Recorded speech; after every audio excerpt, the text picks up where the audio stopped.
سوال ہے کہ عمدن معمول بنا لینا کہ اذان ہوگی تبھی کھائیں گے، کہ ایسا کرنا درست ہے؟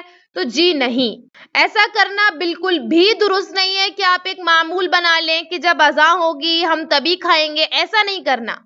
یہ جو آپ کو رخصت ملی ہوئی ہے، یہ آپ کے ساتھ کبھی ایسا معاملہ درپیش آ جائے اس وقت کے لیے ہے، معمول بنانے کے لیے نہیں ہے کہ آپ ڈیلی بیسس پہ یہی ایک روٹین بنا لیں کہ میں نے تو لاسٹ ٹائم پر ہی اٹھنا ہے اور میں نے لاسٹ ٹائم پر ہی اذان ہونے کے بعد ہی چند کھجورے کھا لینا ہے۔ کیوں؟ کیونکہ بھائی اجازت ملی ہوئی ہے۔ تو ایسا نہیں کرنا۔ بہت سارے لوگوں کے اندر ایک عادت ہوتی ہے کہ وہ بہت لیٹ اٹھتے ہیں سحری میں، اور جو ہے بعض لوگ تو کرتے ہی نہیں ہیں سحری، اور بعض لوگ جو کرتے بھی ہیں تو اس طرح سے بالکل آخر میں اٹھتے ہیں اور اذان ہوتے وقت جو ہے کھاتے ہیں اور کہتے ہیں کہ ہمیں اجازت ملی ہوئی ہے۔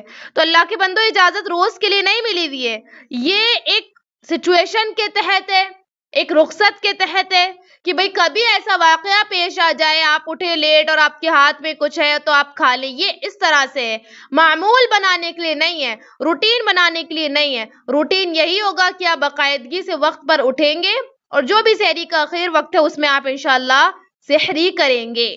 آن لائن اسلامی ٹیوشن بچوں، بچیوں، خواتین اور مردوں کے لیے، اس کے علاوہ آن لائن 2 ایئر عالمہ کورس خواتین اور لڑکیوں کے لیے تعلیم.ایجوکیشن ویب سائٹ وزٹ کریں، QR کوڈ سے اپلیکیشن ڈاؤن لوڈ کیجئے، 8106126040 پر میسیج کریے۔